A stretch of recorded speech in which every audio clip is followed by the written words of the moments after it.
And we are live. Welcome to another episode of MainUNstream. Today I'm joined by my good mate, as Aussie, out of Finland of all places, Simon Michaux. Simon, welcome, mate. How you going? Thanks, mate. Really appreciate you having me on your show. Oh, pleasure, mate. Thank you so much. Now, for everybody who is watching, and whether you're watching live or watching the replay, just a little bit about Simon, because you may or may not be familiar with him. Simon is an associate professor working in Finland with the Geological Survey of Finland in what's known as the KTR Circular Economy Solutions unit. Now, that comes as a mouthful for me, even. Now, his current role at the GTK is to develop geometallurgy capability in battery minerals and develop GTK-Mintec pilot plant with digitization and machine learning upgrades and develop the circular economy. We might want to go into that circular economy thing, mate, at some point, because that doesn't even do you justice. That's just a brief outline. I know you have qualifications, up the wazoo and out the other end. That's a very Australian way of putting it, but love it. Yeah, I know you've been involved in mining and blowing things up for all the right reasons, Right reasons. Well, whether they're right or wrong, let's not go there for, I guess. But you've had a very very impressive career in a number of industries. So where would you like to go today? Like I mentioned, circular economy, but maybe we want to go down the route of because there are a whole bunch of topics we can discuss. We want to go down the route of pretty much why the economy has been screwed for a long time. We were talking about that earlier. All right. One of the current roles I'm working in was to actually understand the patterns, the data patterns we're seeing in our industry at the moment. Why things are the way they are, and where might they go. So part of that was to actually understand. It's work they've been doing for a long time, but I was to actually understand in the mining industry in particular, where does our material flows come from, like our ores, and where do they go? Who uses them, and what for? And I picked up on a pattern a long time ago. It would have been like 10, 15 years ago, that we're an energy blind society. We depend upon energy. Energy is the ability to do physical work. But because it's been so cheap and abundant for such a long time, we have forgotten. And our society has become something that it's actually money, and the stock market in particular is the marker for reality. Anyway, so 10, 15 years ago, I picked up on a pattern where the real economy, what we call the real economy, physical goods and services, someone does something for someone, or we make something, has diverted from the fiat economy, which is our financial instruments, derivatives in particular.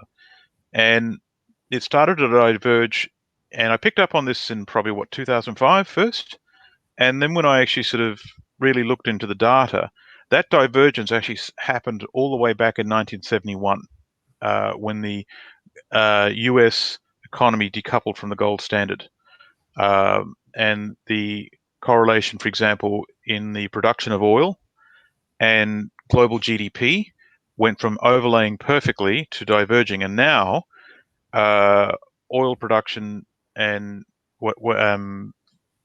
to the physical economy is now many times smaller than the full economy. We have diverged right apart.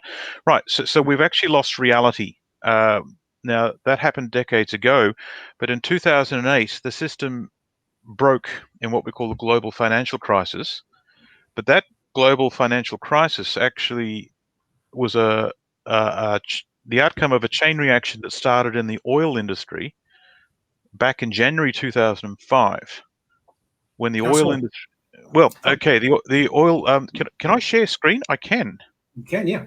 All right. Well, I might set something up while I'm sort of talking, because I've cool. The meetings and conferences. Okay, here we are. This actually, I've put together a number of presentations for to describe this. This is when I'm actually briefing the British Embassy group that actually came to visit us. All right, so I'm going to share my screen. Yep. Share screen.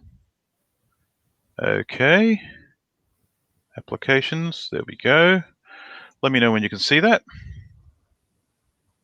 There we go. Add the screen. Okay. What I might do is I might make that full screen for everybody. All right. Okay. So let me know when I can proceed. Okay. All right. So here's a correlation between, say, world GDP and oil consumption, and they correlate. But this is like the 3-year average change. This is a chart I put together in Chinese industrial output from 1991 to 2018, and the year-on-year percent change of the monthly Brent oil spot price in black, and the Chinese industrial output year-on-year percent change. Right, and so there's three parts here. You've got prior to there's the global financial crisis. That's that big dip there in say 2008. Prior to that, there was a weak correlation where it did relate, but it didn't correlate that well. After 2008, they diverged. Chinese industrial output crashed. They had a big reset in 2015. But the oil price went off and did its own thing. From this point on, the Western economy was held together with the printing of money. So this chart is the production of oil. Now, this is now more relevant than ever. The green is conventional, the yellow is Canadian tar sands, and the red is US frac tight oil. Now, the red and the yellow require a high oil price to survive economically. The oil price has now crashed. Right, and so a lot of the US fracking is just not economically viable anymore. Neither is the tar sands, which means the red and the yellow is going to struggle to produce at these prices, which means we're looking at about a 30% drop in the production of oil, and oil's the very heart of everything. Right, so we've got a problem, and those businesses, because of the quarantine, have gone out of business because no one wants to be driving anymore while the quarantine is happening. That, and I remember at the very beginning of this whole thing, the Saudis, there was alleged fallout between the Saudis and the Russians or something like that, and whether that's true or not, I don't know.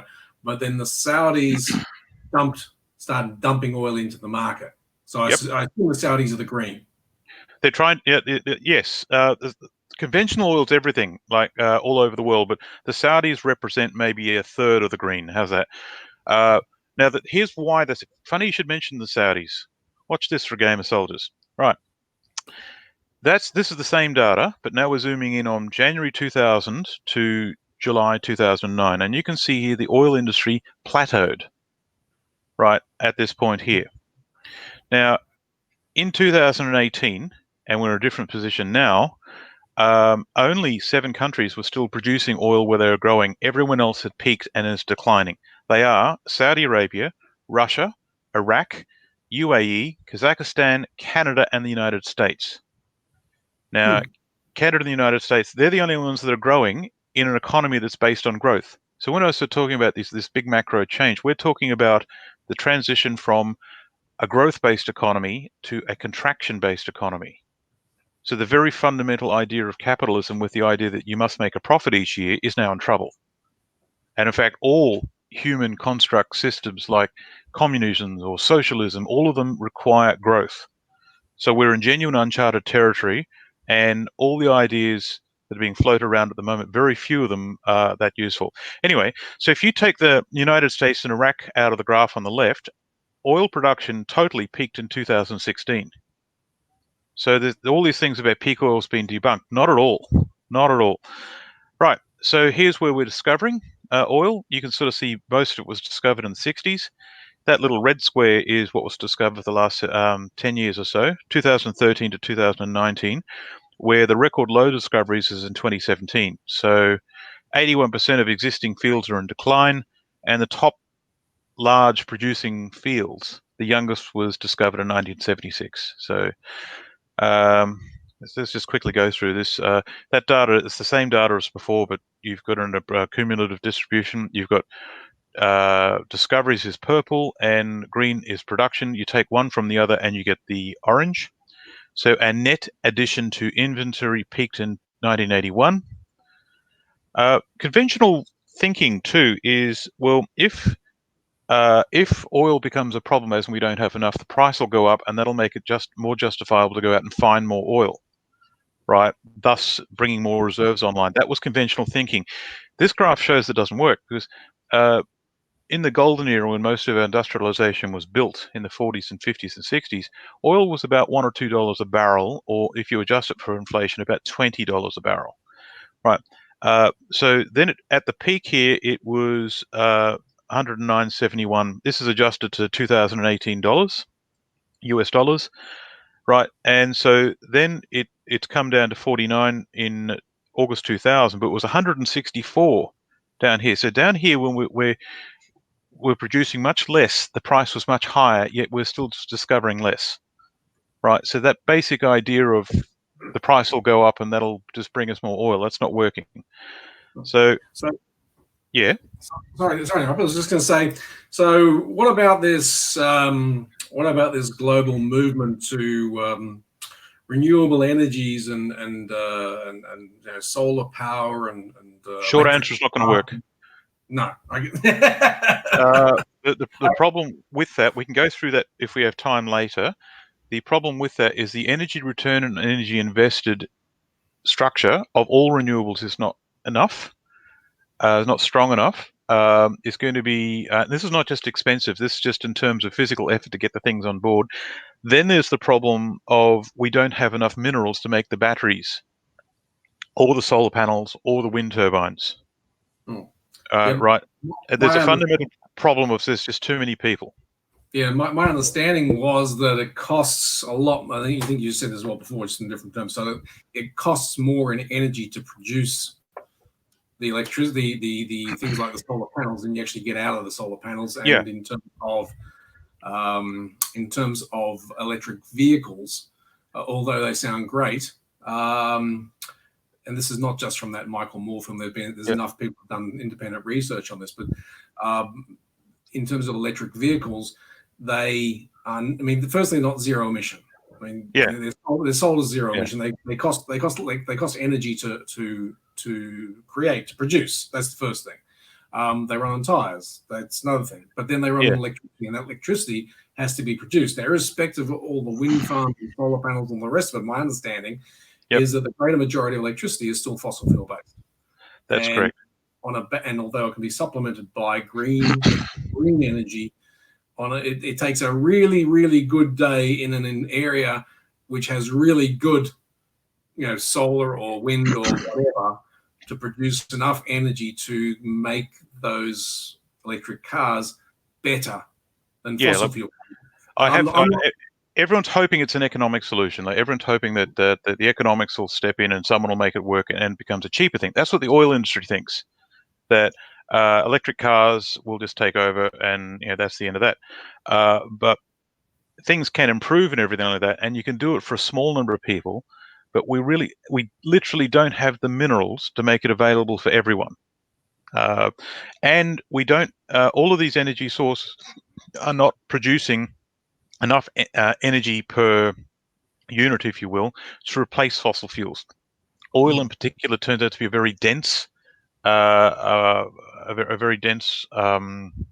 fuel source. It's also very flexible. Like, you can keep it in a fuel tank, you can use it anytime you want. With something like nuclear power, requires a lot of infrastructure and logistics to keep online. The graph on the right here is actually some of that data. The black is coal, the red is oil, and the grey is natural gas. Hydro is the blue along the top, and nuclear is the yellow. All the renewables like solar and wind were so small you couldn't see it on the graph. Right. I'd love electric cars and the whole renewable energy to work. I'm not pro oil and not anti the rest of it. I really would love it to work. I just don't see it working right now. Well, my take is it's the only game in town. It's the only solution we have for the moment. Right.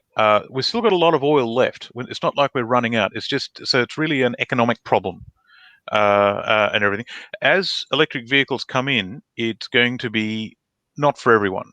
We're coming back to the point where only rich people own a horse. It's that sort of thing.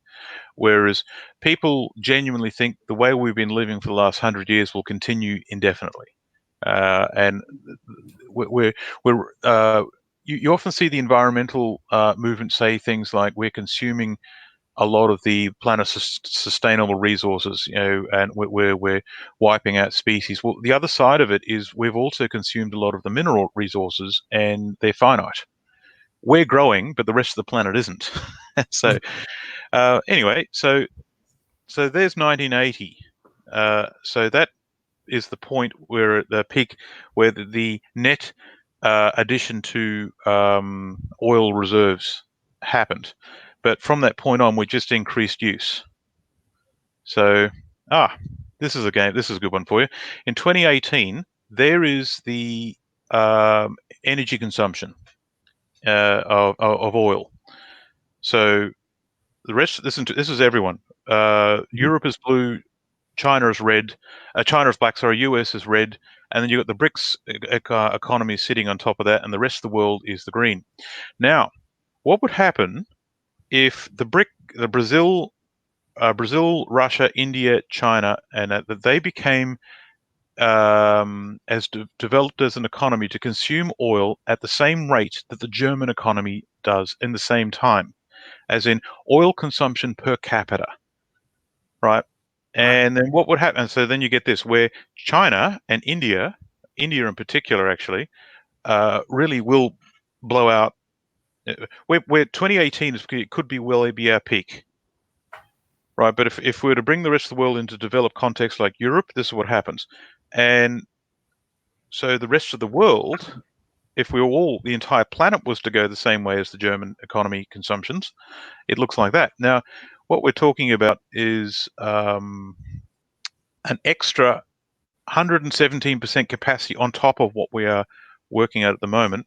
So if Saudi Arabia and the Galois elephant field produces 3.8 million barrels per day, then we need to discover and develop, get this, 31 new Galois deposits just to service the rest of the economy. So our current system is inherently based on inequality, where the developed nations have to consume the resources because we want to, but there's not enough of those resources for the developing nations. And just for those who don't know, the Galois deposits are the largest deposits in the world, from my understanding. Yes, by far, it's the largest oil deposit that the world's ever seen. And to go back to this graph back here, that's Galois there. See that, right? And this is what we've been discovering since then. And it's not that we're not trying; we're spending more money than ever before. So, the interesting thing is Richard Heinberg, an author I like. He wrote a book called "The Party Is Over." Right. That sums up everything you need to know. So anyway, moving on. This is the investment side of oil. If this is just to basically show they're pumping a lot of money in terms of capex, but they're not actually getting oil production in return. So they're having to work harder for the same amount of result. I can send you this presentation so you can sort of cut it apart and use it. Now back to Saudi Arabia. This is actually where I wanted to go. Saudi Arabia was the swing producer of the rest of the world. They were they stabilized the oil price. They could increase production at will, so to speak. Right. What you're looking at here is a graph of the black line is Saudi oil production. They're about 10-12% of the world's oil supply. And the green, the blue and the black is what's called the rig count. This is the number of oil rigs that are actually drilling for oil. And you see these two step ups here. The first one, global supply plateaus in January 2005. The Saudis tried to lift production, but they couldn't. They actually couldn't. And this second upfront one there was when the US and the US fracking industry and the Saudis went head to head, and I suppose the Russians were involved in that too. This is a you might call it a bar fight over who controls the oil industry as we're approaching peak oil. Right, so that's what's happening behind it. Right, so in October 2004, right, so there's our oil production increased 21%, but the rig count had to increase 400%. Right, so Saudi Arabia must be close to peak production. So we'll come back to this graph later.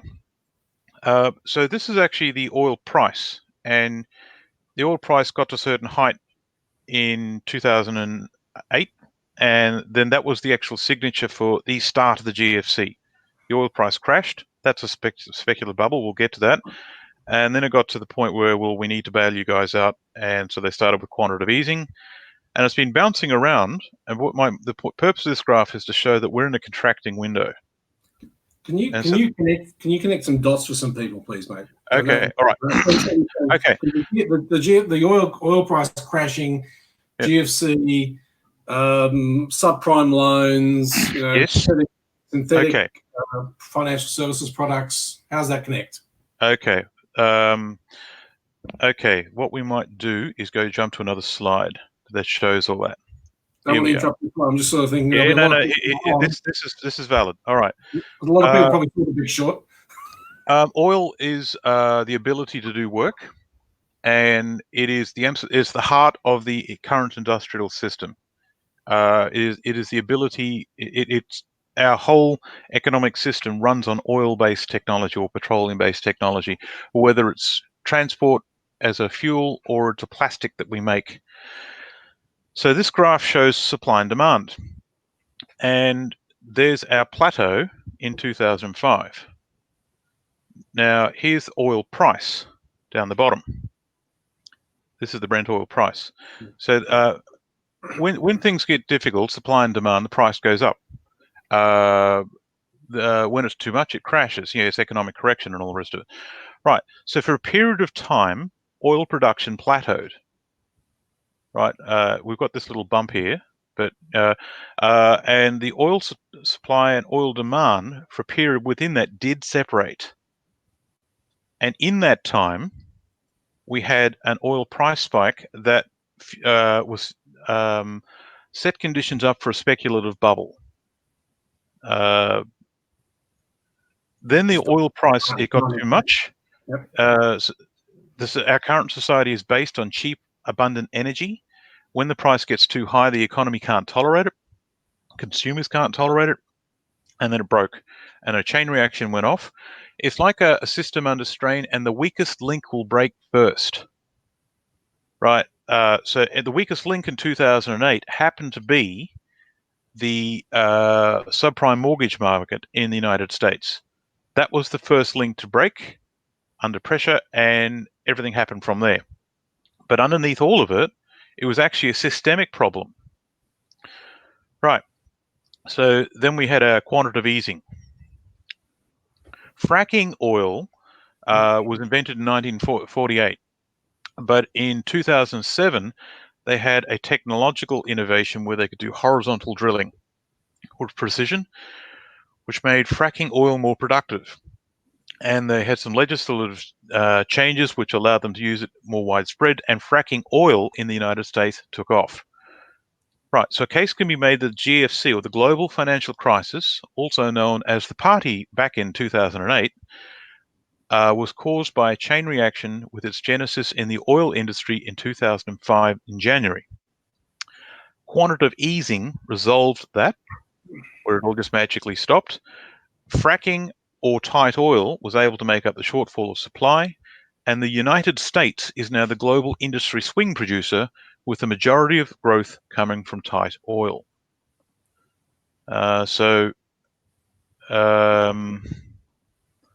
Just to show what happened in 2005.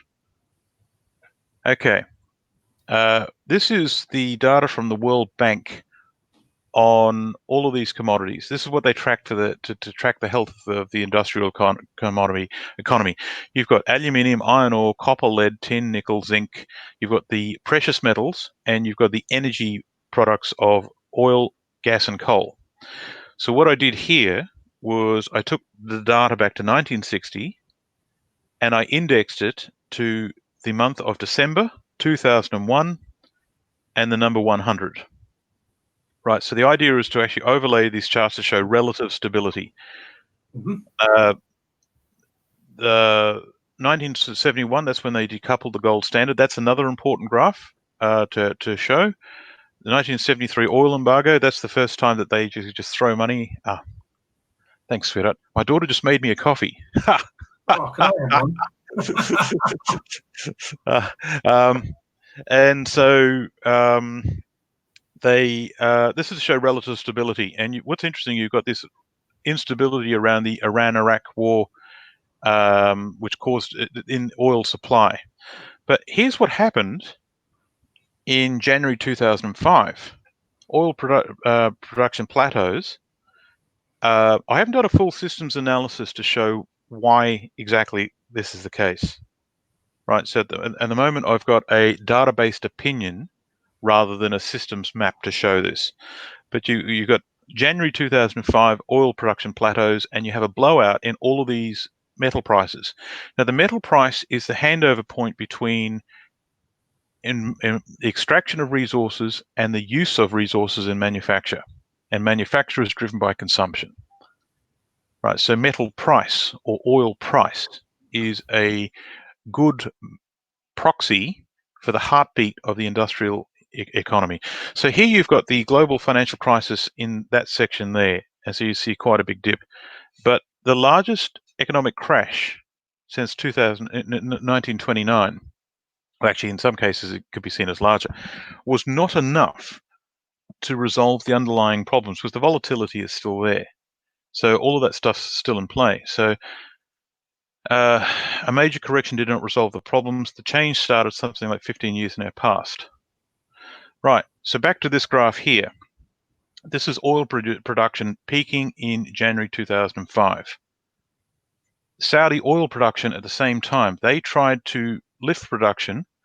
Actually, they started contracting. They still went down a bit, but yet they brought as many resources as they humanly could online, and they still went down. So the global swing producer was not able to increase supply, right? And then we got to this point here. So that to me is you'll like this one. Could we have a real conversation about this? To look at the battery side of things, this is actually relevant. I did if we were to go electric vehicle, like how practical is this? Well, apart from what I understand, lithium costs a fortune to mine. I may be mistaken, but I think that we're running out of lithium as a resource, at least the current reserves, and they're just not that efficient. I believe that Dyson, who's canned his almost 1 billion Australian dollar electric vehicle, has superior batteries, but I don't know what they're made out of, and I'm sure it requires some resource. But tell us about this, mate, because this. Okay, this the entire world at the moment has put their hat on lithium-ion battery technology. In some form. It's a combination of lithium, cobalt, and nickel with copper and what have you. But there is no discussion at all about where we're going to get these minerals from. There are other battery technologies out there, but we've collectively put our hat on one solution and to the exclusion of all else. And the purpose of this work was to show how ridiculous that actually is. All right. So first of all, how big is the current transport fleet? And so what's interesting is I had to work really hard for this. It was really hard to try and find this information. And I had to do a lot of it myself. The Europeans have worked out how many cars there are in Europe. The United States have got how many cars there are in the US, but no one's put it together, and the rest of the world hasn't done anything at all. So I went through this process of how many cars are in each country. And you've got a rough estimate. We've got an average of around 2016. But 1.4 billion cars. and trucks and vehicles. And then you've got the idea of different classes. An electric vehicle that is a passenger car is going to have a different battery into something that's a truck. So this is what the United States does. They've got the best data in the world, as it turns out. You got your vehicle class, number of vehicles, miles traveled, right? And the only way they can do that, this will make you bake your noodle, is their surveillance grid. They've got a surveillance. They're surveilling each and every one of those vehicles to the point where they can work out how many miles are driven by each class of vehicle, all summed together. Somehow that doesn't surprise me, only for the simple reason that it occurred to me years ago that with all this talk of electric vehicles, all of the governments are going to be missing out on their petrol tax. Yep. So they're going to have a distance tax. Yep. You got it. How far do you drive? They are nothing of not predictable. It's the same technology that Australia uses in facial recognition and number plate recognition technology, to the point where you don't even need a rego sticker put on your car anymore. Right? So, a policeman will know if your vehicle is registered or not, and he doesn't need a sticker to see it. Anyway, so we work out the number of kilometers that were driven, and we project it onto the world market. So the number, and we come up with the total kilometers driven by class of the 2018 global fleet, all summed together, 2.8 by 10 to the 13 kilometers. Just say it's a big number. We're a transport society. All right. And the number of vehicles are 1.4 billion. So that's the number of batteries we need. And this will give us an idea of how much power is required to charge those batteries. All right. So then I went through this process of, well, we had this amount of oil production. It was made into these products. It has that calorific value. And we have this efficiency of technology. And then that leads us to the number of kilometers driven. Okay, so these are the number of kilometers driven by the different classes. So if these were to be electric, well, how much kilowatt hours per kilometer capacity is now required? How much power are we talking about? And so that is to actually run those electric motors. The required amount of direct electrical power, to sum that all together, is 4.07 by 10 to the 13 kilowatt hours. Right. So then you've got the energy. Yeah. Yeah. I was going to say what you may or may not have these numbers, but what's the average annual production of a nuclear power plant or a coal burning power plant? I do have that information. I can dig that up. I have worked out the number of power stations needed to do this, and the number is upsetting.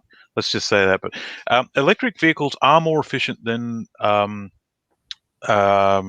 internal combustion. Like they're 73% versus around 25%.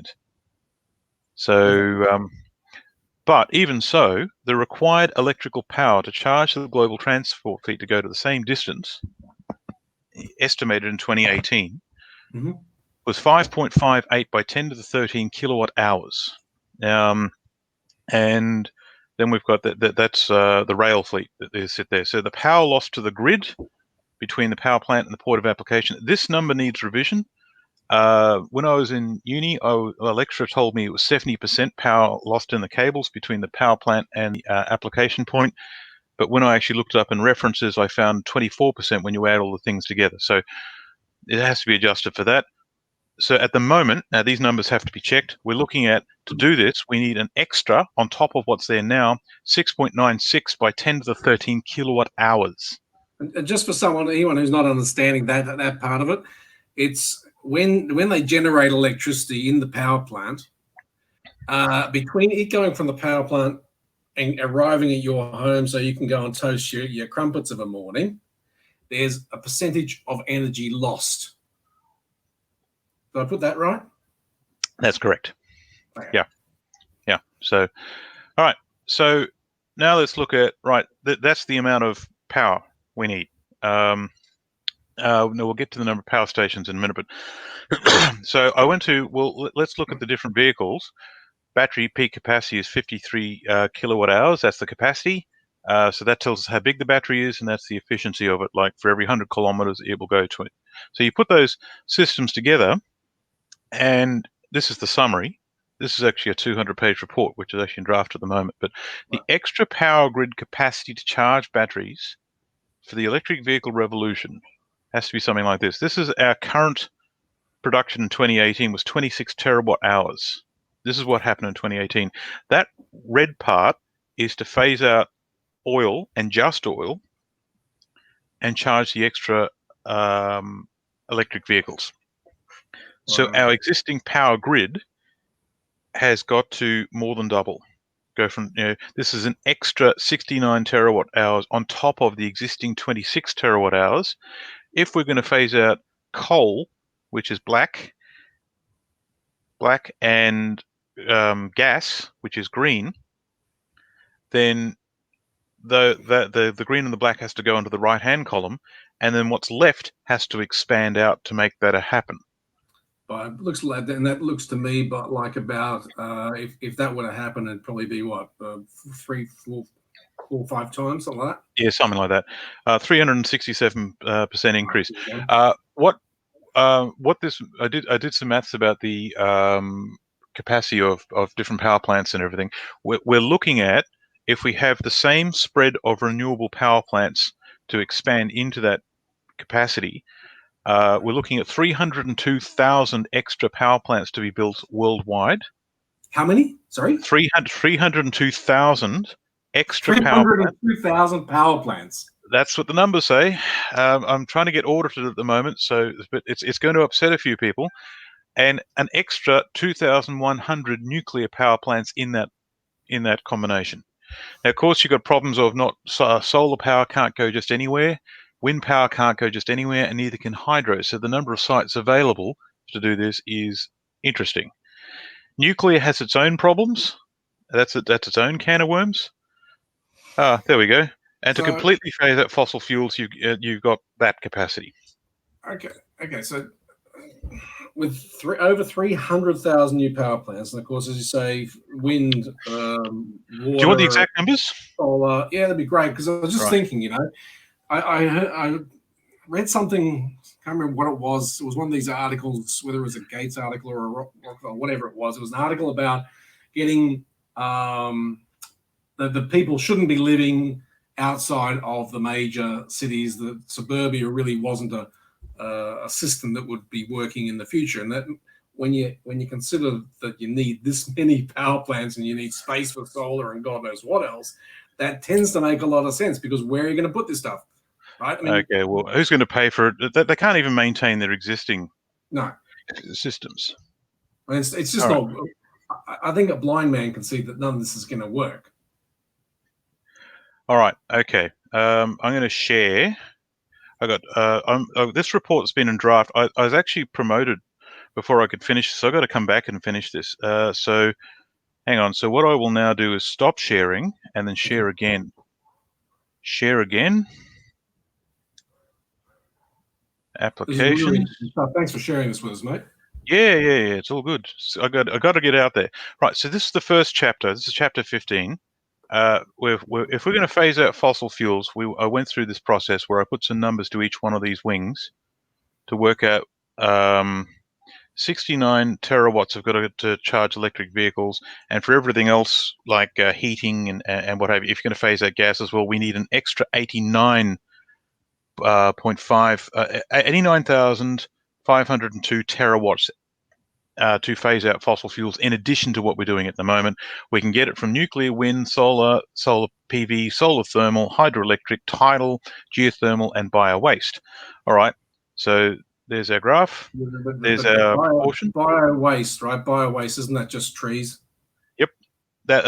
These are the options on the table at the moment. Each one of those things have their problems. All right, so then I did the calculations. Where's this one? This is for Europe. This is what Europe will have to do to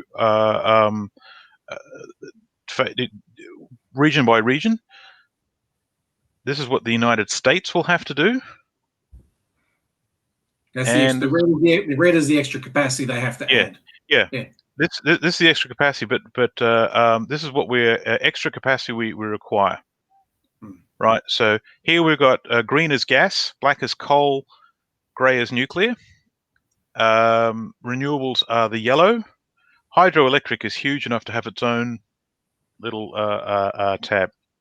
So this is what the US has to do, and this is what China does. So there's four wings. There's global, then I go Europe, United States, and then China, because the Chinese control most of it. This is what they've got to do. This is what they do now, and that's what they've got to add somehow. Right. Right. So stop share, start share.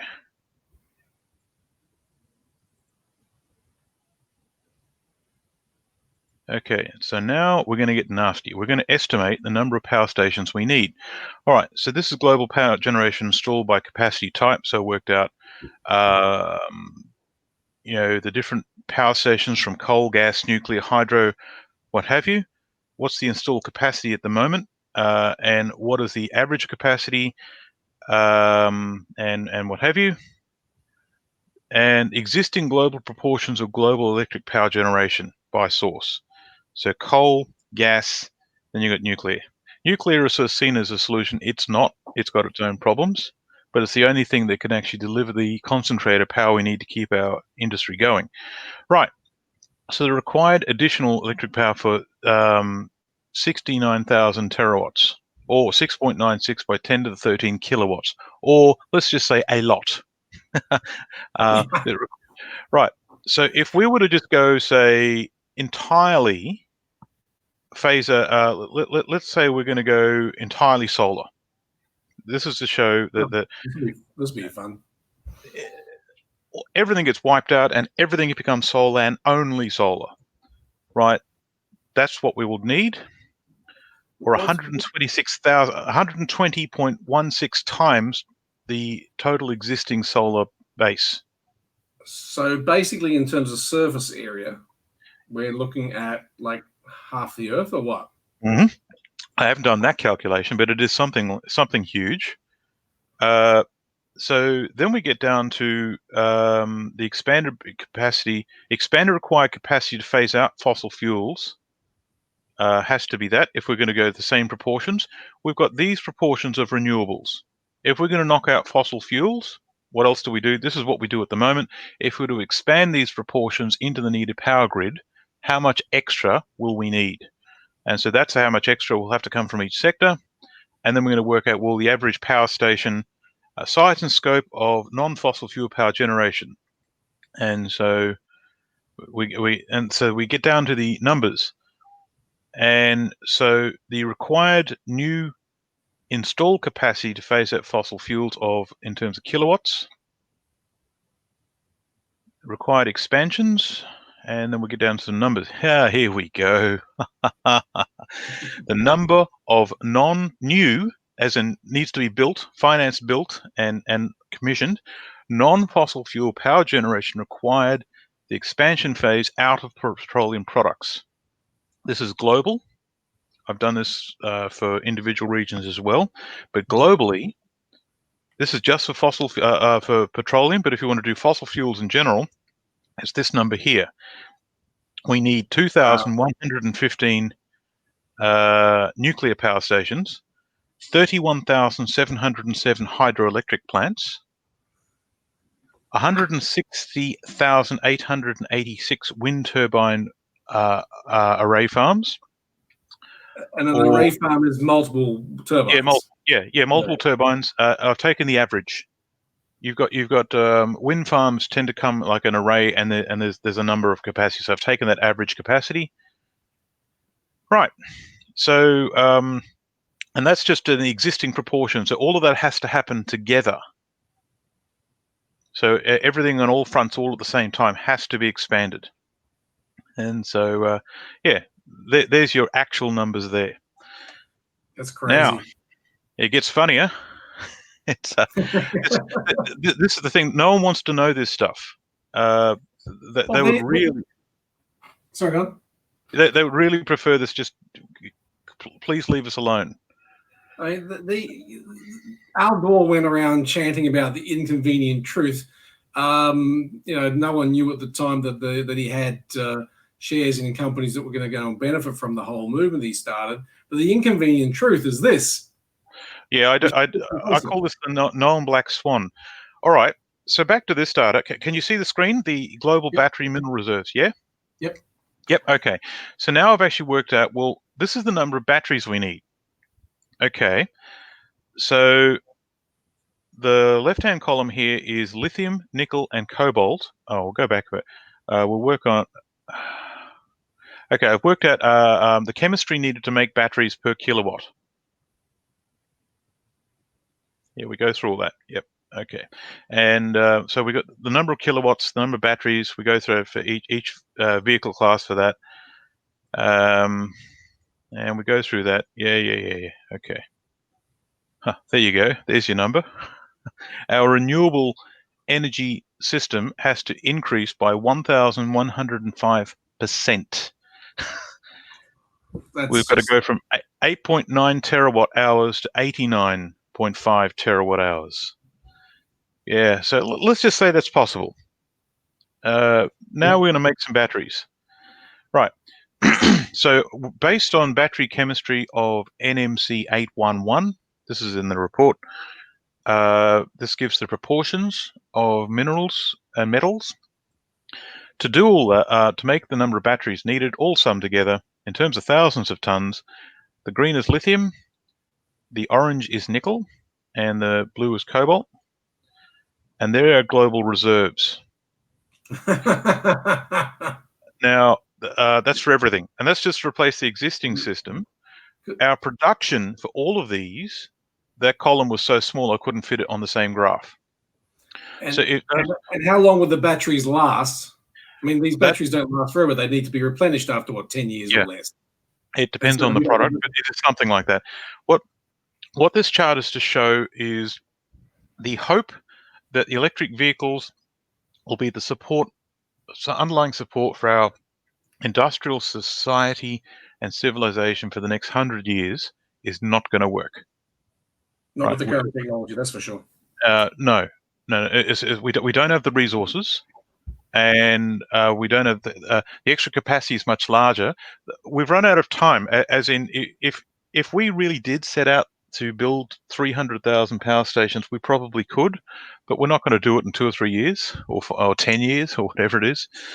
So anyway, so at the moment, 94% of global reserves of lithium would be required just to replace the existing fleet, never mind what other applications we use lithium for. Now, nickel, we do have enough nickel, but 86.8% of it would be taken up by the ICE fleet. Incidentally, nickel is used in the use of manufacturing of ammunition. So we've got to stop our pastimes in warfare if we're going to do this. And so, that's a big ask. Yeah, and our global reserves of cobalt, and at the moment you can't really make a lithium-ion battery without cobalt. We've got 56% of what's required. That's reserves. Now, as the price goes up, you could then say, oh, that brings more resources online, and that is true. But that's again, we're back into the economic. This is to show that it's not really viable economically. If you were to bring more resources online, the reason they're resources, they're not economically viable at the moment. And our economics is sliding backwards, not getting better. And each of those resources are lower in quality and harder to work and harder to extract. And so energy, and it requires energy to extract them. So you've got a compounding feedback loop. So batteries will be made out of something else. All right. So this is what they think they're going to do in Europe. They've got all these battery gigafactories. And so they think they're going to make 350 gigafactories in Europe. Right. And so where will they get the minerals to feed these? And this is also a global industry. Like each one of these groups, like Europe or the United States, they see things in isolation. Right, but actually they're in competition with everyone else, and China controls most things. So Oh, we'll go to No, China. don't All get right. me wrong, I get it, but you know, how so this Yeah, is people's thing. yeah. So okay, we'll get to that in a minute. So things will progress to a certain point where mineral supply will be a problem, and planned gigafactories will not be built. Right. So we're going to have to shift onto something else. Okay. So we're back to that. Okay. Yep. You've seen that. You've seen that. What it all means. Oil as an industrial energy source is probably about to become unreliable. The after oil plan is needed now. The required extra capacity in electrical power grid to charge the needed batteries just to replace the existing fleet is much larger than current thinking allows for. The current solution of lithium-ion battery technology is not viable, and the current global reserves of lithium, nickel, and cobalt are not enough. And we don't have enough time to go and get more. When I presented this data to exploration geologists, they just said, "Oh, we'll just go and get more." Yeah, The corner store. yeah, but they of all people need to understand or should understand how difficult that is. Mm. So it'd be required to find a new technology that's supported by different raw materials. That last point, that new technology, I think, I call it the new electric. The current renewables just aren't going to work. And so in a needs must kind of way, we're going to find a disruptive technology that's going to come out of left field. And when I was briefing the ministry about this, they said, well, what do you think? And I said, no, try not to be too frightened by this. But I think when we're put into a situation where we've got to look at everything fundamentally differently, something will come. And what I was just saying is if we get into the space industry, where we start having a civilian workforce up in orbit, to do that, we've got to, to have them get up there and actually sort of operate up there and everything. To do that, everything that we do will have to be looked at differently. And in that environment, that's the kind of stress and the kind of difference in paradigm that has the capacity to give us a new idea at a time when we desperately need it. Yeah. Right? The existing plan's not going to work. So the window between action is possible and action is irrelevant is smaller than it needs to be. Right. So now you were interested in China, yeah? Yeah. I mean, All right. there's a lot of stuff happening with China right now, and people be like, yeah, it's an easy target. How do you come up with that? We actually have a few minutes left, and I have something to show you. Yeah. Let me just navigate to this. Part of the mineral intelligence thing. Where are we? Yep. So just phase out. Just give me a sec. Okay, we're here. All right. So stop, and we will now share screen, application window. This is actually, all right. Let me know when you can see it. Got it. Yep. All right. This was the idea that mining is going to return to Europe. Just a heads up, we've got about 3 minutes, mate. Yeah. I'm going to go through all that. All right. This is China. China dominates current global production. Now, this is the what's called the critical resource material list that European industries are dependent upon. When China is the primary producer, I've got them in red. When the primary producer is someone else, I've got them in blue. The secondary producer is gray, and the rest of the world is green. Right. So this is the CRM, the control critical minerals resource list that actually has them. The industry worried at the moment. As you can see, China controls most of it. This is in mining. Wow. Right. Metals tracked by the World Bank. This is in mining. Again, China controls most of that. They control it because they dig it up out of the ground, or because they import like all of the iron ore and coal and liquefied natural gas out of Australia? This is actually direct China. This is production. Right. According to the USGS. What you're referring to there is another layer again, so that's even worse. Yeah. Right, so that's actually the metal production. Now we're going to go to industrial minerals, like here, silicon carbide abrasives and all that. And again, this is the raw material side of things. Now we're getting to consumption. Who's buying this stuff? And this is the manufacturing side of things. China is red. So then you've got coal, gas, oil, silver, gold, zinc. So China, United States is green, Europe is blue, etc., etc., etc. Mhm. So China's controlling both ends of the raw equation. Anyway, so that's what I wanted to show you there. There's lots of stuff I could show you, mate. This is worth sharing. All right, quantitative easing. Right, I put some numbers here. What I've done is I've taken all US civilian actions and I've geared them to US dollars in 2018 rates.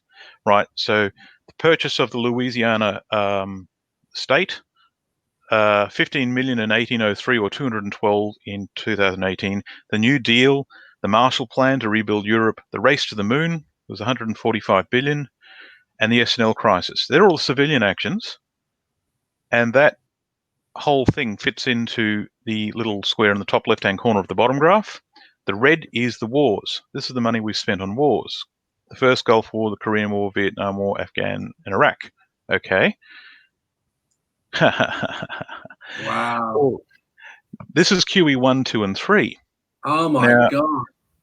Right. Now, QE 1, 2, and 3, that amounts to about 3.7 trillion. Now, since then, they've been putting in $1 trillion a day. Yeah. Right? $1 trillion a day. And so what they've done since we're on the road to Zimbabwe. So here is where I actually took the oil production and GDP and indexed it to 1965 equals 100. They overlay beautifully in the beginning. The US dollar decouples from the gold standard. And that's what we look like now. So in the beginning, oil production and GDP overlaid beautifully, and now there's a difference. So when this crashes, it's got to crash back to where the oil industry is, and that oil industry is in the process of crashing. So anyway, let's call it there. Would you be happy to come back on? Let's have a chat about that whole quantitative easing thing at some point. Sure, no problem. Mate, because I think that's something that most people really don't understand. I know that most people don't understand, quite frankly, and it's some scary shit that What's interesting is how often I have to update that graph now. Yeah, because I only did that a few months ago, and it's already they did 6 trillion in the last 8 weeks of 2019. 6 trillion, whereas QE 1, 2, and 3 together was 3.7, and now they're doing $1 trillion a day. So if you don't understand what that is, people, tune in again. I'm going to ask Simon to come back, and we're going to go through. I'm going to do a session on quantitative easing and financial or fiscal policy and things like that, just so you can understand what's happening and how it's going on, mate. This has been probably the most informative session I've had for a long time. So thank you very much for sharing all that. No problem. I've got a report that's public domain on oil that I wrote. I can give you that link, and you can put it in the description, and then people can actually look at the report itself. If you would, mate, that'd be fantastic. Thank you very much, and thank you very much for sharing everything you have done today. There are very few people who can talk so authoritatively about this stuff, and I'm sure there was some stuff in there that a lot of people weren't quite following. So I encourage everyone to go over this and review it again, because it's so important to what is currently happening right now and where we're about to go. And if you think everything is just really, what's the word? Honky-dory is an old saying. It ain't so. Was it strap yourself in, Dorothy? You're not in Kansas anymore. That's the one. Fantastic. Well, listen, Simon, mate, it's the beginning of your day, end of our day over here. Thanks again very much for coming on board and going on the mic, and look forward to having you back sometime soon when you can make some time available, mate. Sure, no problem. I have a lot of material ready to go. Look forward to sharing that. Everyone, thanks very much for watching. And if you have any comments, leave it in the comments wherever you're seeing this, on Facebook, on YouTube, IGTV, or LinkedIn. And we'll get those things answered. And we'll probably come back and do a live Q&A sometime with Simon as well. Okay. Everyone, thanks so much. Have a good one. You take care, mate. Merci, au revoir. Bye.